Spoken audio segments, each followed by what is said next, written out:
সামগ্ৰিক পৰিৱেশৰ পৰা অসমখনক মুক্ত কৰাৰ স্বাৰ্থত বিদেশী সমস্যা সমাধান কৰাৰ স্বাৰ্থত খিলঞ্জীয়া জনগণে অসমত অধিকাৰ ভোগ কৰাৰ স্বাৰ্থত ভূমি অধিকাৰ থলগিৰি খিলঞ্জীয়া ৰাইজৰ ওচৰত থকাৰ স্বাৰ্থত ৰাজনৈতিক অধিকাৰ থলগিৰি খিলঞ্জীয়া ৰাইজে ভোগ কৰাৰ স্বাৰ্থত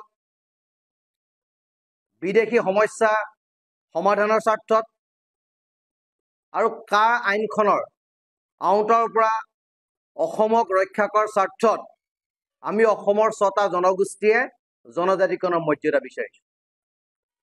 কিন্তু অতি দুখ আৰু পৰিতাপৰ বিষয় যে IMDT আইন বাতিল হোৱাৰ ফলত সৃষ্টি হোৱা এটা দল, যিটো দলে বা যিটো দলৰ মুৰব্বীয়ে অসম বিদ্বেষী চৰিত্ৰ ৰূপায়ণ কৰা, ভাৰত বিদ্বেষী চৰিত্ৰৰে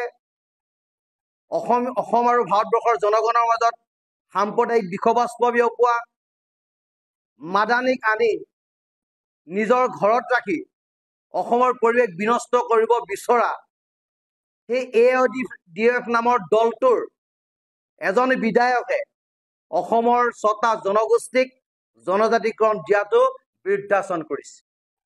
অৰ্থাৎ তেখেতলোকে এইখন বাংলাদেশ হোৱাটো বিচাৰিছে। অবৈধ প্ৰব্ৰজনকাৰী অসমৰ হাৱা পানী প্ৰদূষিত কৰাটো বিচাৰিছে। থলগিৰি খিলঞ্জীয়া ৰাইজে অসমত যাতে গৌৰৱেৰে জীয়াই থাকিব পাৰে তাৰ পৰিৱেশ ৰচনা কৰাটো বিচাৰিছে।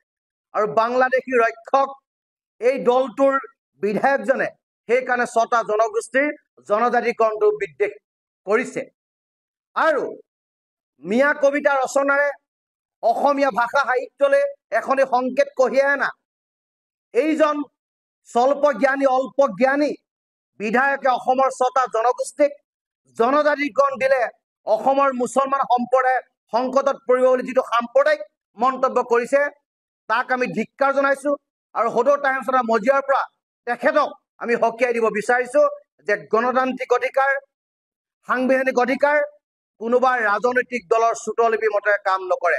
আৰু সেইটো ৰাজনৈতিক দলৰ চুটলিপি মতে আৰু কাম নকৰে যিটো ৰাজনৈতিক দলৰ নেতাই বা যিটো ৰাজনৈতিক দলে IMDT আইন বাতিল হোৱাৰ ফলত সৃষ্টি হৈছে। গতিকে তেনেকুৱা ধৰণৰ দলৰ পৰা আমি এই ধৰণৰ মন্তব্য কামনা নকৰোঁ আৰু অনাগত সময়ত এই ধৰণৰ মন্তব্য নিদিবৰ কাৰণে AIDF দলটো আৰু এই বিধায়কজনক আমি সকীয়াই দিছোঁ।